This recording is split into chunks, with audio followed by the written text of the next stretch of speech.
Hi everybody, this is Jay Tahoe and welcome to my channel. For today's video, I want to give my reaction to the series finale of Better Call Saul and the Breaking Bad universe. And I know that's so weird to say that since, for a series, I guess, that's been ongoing since 2008, if you count Breaking Bad, um, it's bittersweet. Um, so just first and foremost, have to say that although I won't be showing any actual clips in this video because AMC is weird with copyright, even when you are providing commentary, this video will definitely contain spoilers. So if you have not seen, the ending for yourself yet, stop watching the video now. That's just your warning right here because we're definitely going to be discussing spoilers. But the series has ended. I wanted to give my thoughts overall on just Better Call Saul, and how it kind of wraps up the entire Breaking Bad universe. So sit back and enjoy. And this is my thoughts on Better Call Saul and how the series ended. So I watched the final episode last night, and I have to say it wasn't quite what I was expecting. I was actually expecting for Jimmy to wind up dead, not in prison. But the way Vince Gilligan and Peter Gold just wrapped up everything was pretty. It was, you could say, it was poetic justice, I guess, because in the end, and again, it connected the entire story together because we know Walter White is dead. He paid for his crimes, in blood.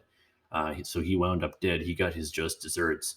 And Jimmy, instead of, we think he's going to pull some slick, maneuvers in court, as he always does, like he did with Chuck, and come out on top and get away. But instead, he does the opposite. He confesses, damning himself to save Kim, and sort of to get to give Chuck closure too. Um, when he admits that he took away the one thing that Chuck loved, which is the law.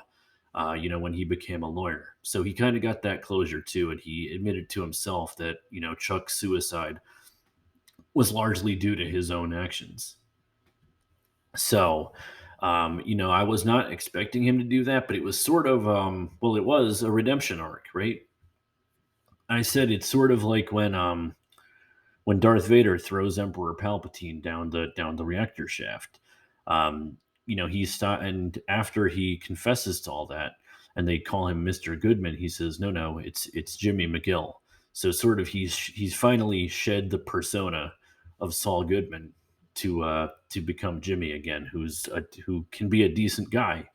And that's kind of, you have that parallel. It was kind of, Saul Goodman was kind of this alter ego he created, similar to how Walter White created the persona of Heisenberg, to kind of justify the bad things he was doing, under that alias of Heisenberg or Saul Goodman.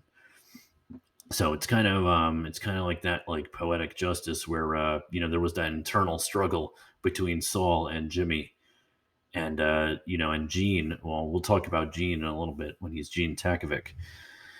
But so he confesses to everything and ends up going to jail to save Kim, ultimately doing the right thing by her and doing the right thing by Chuck. He also gives Hank Schrader's wife Marie and Blanca Gomez the closure they wanted by admitting that he did it, to make money, that he saw opportunity, and that Walter White didn't coerce him into doing it. Because we thought he was going to try to convince the jury that Walter White coerced him into doing, all his money laundering and covering up the murders and all the terrible things that he did. But he admitted that he was a willing participant. So he does that, and that's after he's able to successfully negotiate his sentence down to 7.5 years. But because he does the right things, we find out that he gets 84 years in prison, and kind of gets his just desserts. So in the end, justice is done for everybody. Walter White is dead. Everyone in the cartel and Gustavo Fring is dead. Jimmy is in jail, and the two participants who were sort of dragged along, but went along, but kind of learned from a kind of strayed from the good path because due to a bad mentor. Kim and Jesse Pinkman are both saved. Kim does not go to jail, and if you've watched El Camino, we know that Jesse Pinkman is alive and living in Alaska. and has a new life there. So in the end, there's sort of this like poetic justice for everybody. And I have to say, even though life doesn't really work like that, it's it also wasn't like that happy ending. Like we thought, well, Jimmy and Kim are gonna end up together, and they're both gonna walk away from this scot free. No, that's not how a Vince Gilligan show ends, and we should know that by now. Everybody has atoned for their crimes, and we're not going to get the happy ending. And we see this when Kim goes to visit Jimmy in prison, and there's that shot of them against the wall smoking the cigarette together, kind of like when they first met in season one. So you have that sort of hey, Jimmy did the right thing, but now he's going to be in jail for the rest of his life.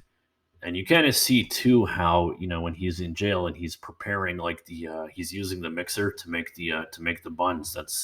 It wasn't that far off from what he was doing in Nebraska when he was Gene. So it kind of shows you that like that life kind of was a prison for him, because he wanted to be in the game. He wanted to be doing things that challenge his mind, not mundane tasks.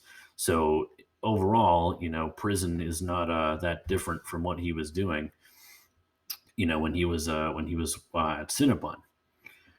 And I also found it interesting that he was worried about being in General Pop in prison, and on the bus, going to prison, the prisoners recognized him and started that "Better Call Saul" chant, even though he's like, "No, no, I'm Jimmy." But it shows you that because he helped people, throughout the years, got them lighter sentences or got them off scot free entirely, he had the respect of the other criminals in prison. So his life in prison wasn't going to be hard for him, because I guess there was sort of that respect, because he was a criminal and he defended criminals and helped them, and helped a lot of the people who were in there, or people that they knew.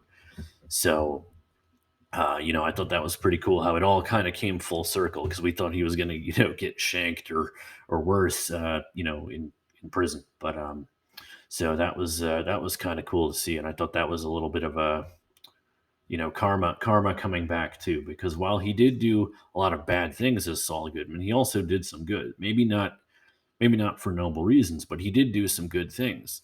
And I guess is the whole point of the show, is that Jimmy McGill slash Saul Goodman, depending on how you view him, can either be a superhero or a supervillain. And not in the sense of like having like super strength like Superman, or having, super control over the force like Anakin or Darth Vader or Luke Skywalker or whatever. His superpower is his mouthpiece and his brain. And he's very good at swaying people, and we see this in season one when he convinces Tuco not to kill the two skateboard kids, who insulted his grandmother. We see that he has superpowers of persuasion, and he can either use that power for good or for bad. And he kind of gets seduced to use it for bad, because we see in the flashbacks that he's always been very concerned about money and materialistic pursuits. Several times in this episode, he asks people what they would do if they had a time machine. And what he's really driving at is, what would they regret? What do they regret? And what would they change? There's a very powerful scene where he's under the vacuum shop with Walter White, and they're both waiting to be disappeared and assume their new identities. And he asks, Walter what he would do if he had a time machine. And Walter snaps and tells him that time machine is theoretically impossible. It's physically impossible. And if you want to ask about regrets, just ask about regrets. So Walt tells him about gray matter and his regrets there. And then Jimmy tells him, oh, well, I was doing a slip and fall and I hurt myself. And Walt kind of says to him, oh, so you've always been like this, kind of confirming, how Chuck felt about Jimmy, about how, oh, that's just who he is, and he's never going to change. And it's kind of cool to see, how Walt, views him as like a lesser person, kind of like his brother did, and speaks down to him in a very condescending manner, just as Chuck did. But you also kind of see that Chuck was kind of right, that he can't help himself, and that's just who he is and what he does. But in the end, he does the right thing, and confesses, which is not something that we would have expected of good old Slip and Jimmy. So that was kind of cool. And we also see in the final flashback of the show, we see that where he got the time machine thought experiment from, because it's revealed that Chuck was reading The Time Machine by H.G. Wells. So I thought that Vince Gilligan and Peter Gould did that so well. We kind of knew how things overall how they end. We know that Jimmy doesn't get away with it. We know that he's either going to end up dead or in prison. But they just give us these subtle clues and foreshadowing of what's going to happen, and some of it is just really really subtle. For instance, I saw a YouTube comment on a video. There's this channel, by the way, called Better Call Lalo, that posts these memes, but he also posts scenes from the show. It's a really good channel, by the way. If you're a fan of Breaking Bad or Better Call Saul, I definitely recommend checking that out. Now, there was a comment that somebody caught, that after Jimmy and Kim break up and Saul becomes Saul Goodman and starts, helping all these big time criminals, that he becomes famous for wearing these awful suits, these hideous suits with ugly ties. And it's a slow symbolism for the hideous person that he's becoming and the bad things he's doing in order to make money. So I thought that was very interesting. It's interesting too because in high school I actually had a law teacher who was a criminal defense attorney, and he said he walked away from it to become a teacher because he did things that were so morally compromised he could not sleep at night. He felt so bad about, I guess, some of the people he defended because he knew that they'd done really bad things. Basically, they walked away from it without facing justice because of him.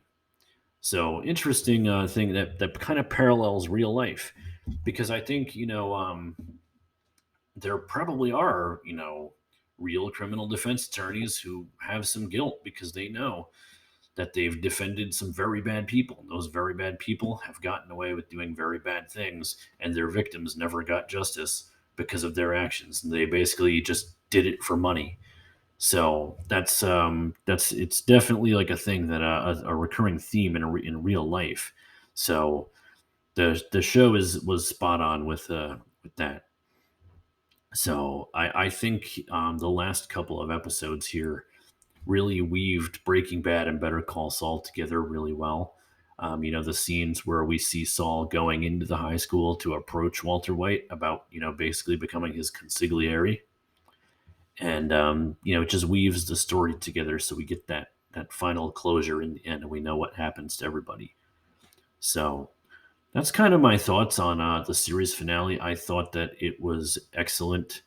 Even if it wasn't the ending that everybody wanted, it was the ending that we kind of, knew had to happen. So yeah, everybody kind of got their justice. Everybody got their closure, and that was and Vince Gilligan and Peter Gould did a great job, telling the story, and of course the actors did an amazing job, playing the roles.